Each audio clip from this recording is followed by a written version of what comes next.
Protest कर रहे हैं, आप क्या मांगे हैं और क्या प्रशासन की ओर से क्या? देखिए, आज हम सभी एनएचएम के जो 13,000 एम्प्लॉयज़ हैं पूरे हरियाणा से, सभी 22 जिलों से यहाँ पर एकत्रित हुए हैं और हमने सीएम आवास का घेराव रखा था।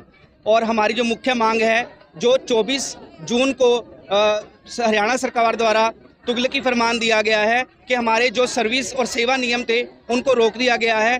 जो लोग 35 हज़ार 50 हज़ार रुपये थे उनको 15 हज़ार रुपये लाकर खड़ा कर दिया। और आज बहुत जागती की गई।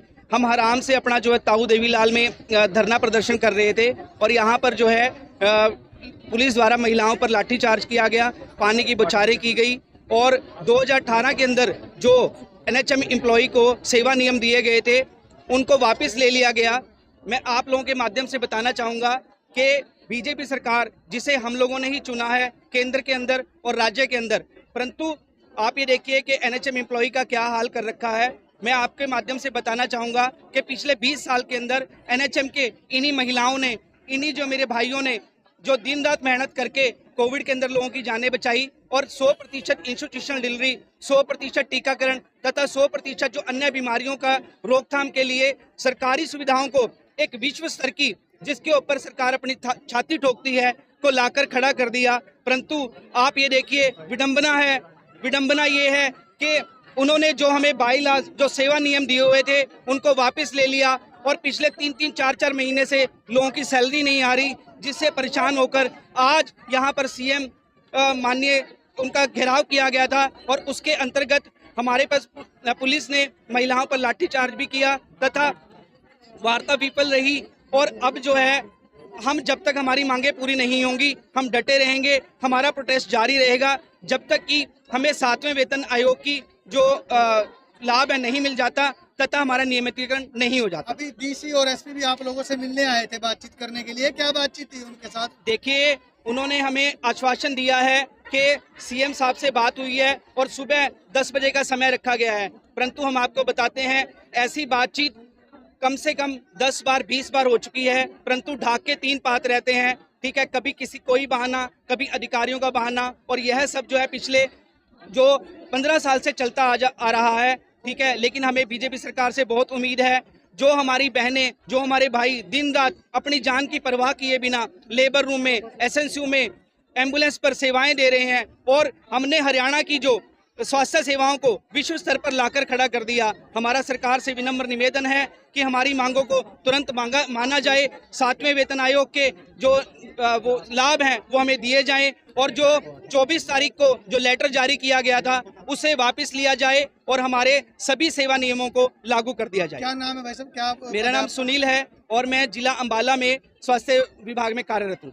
अभी जो लाठीचार्ज हुआ है इस पे क्या कहेंगे आप? कोई आगे कोई निर्णय लिया जाएगा या कल से? देखिए, जब तक हमारी मांगे मान नहीं ली जाती तो हम नहीं हिलेंगे, नहीं हम हटेंगे।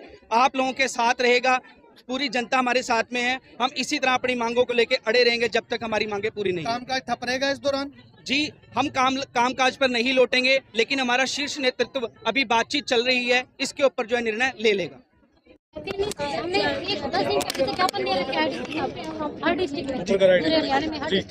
नाम है आपका? यशोदा। क्या मामला हुआ आपके साथ ये आज? हम आज आराम से यहाँ पे शांतिपूर्वक प्रदर्शन कर रहे थे अपनी मांगों के लिए। हम कोई यहाँ पे आतंकवादी नहीं है, ना कोई ऐसे हैं गुनहगार है जिनके लिए इतना सब कुछ करा जा रहा है। सब सीएम साहब से हम अपनी मांगे ही तो मांग रहे हैं। उसमें कोई ये नहीं है कि वो लाठी चार्ज करेंगे, और वो भी जेंट्स पुलिस के द्वारा। ये नहीं थी कि महिला पुलिस है, वहाँ जेंट्स पुलिस थी जिन्होंने डंडा मारा है मुझे। कहाँ से आए हो आप? हम फरीदाबाद से।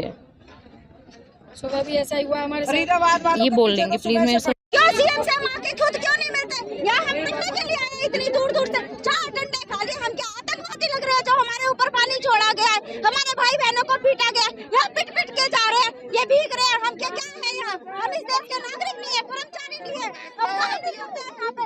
ये गलत बात है। हम मीटिंग नहीं लेके जाएंगे, हम यहाँ से डिसीजन लेके जाएंगे। हम नहीं हिल रहे यहाँ से, ये गलत बात है। हम नहीं हिलेंगे, यहाँ से नहीं जाएंगे, हम बिल्कुल नहीं जाएंगे।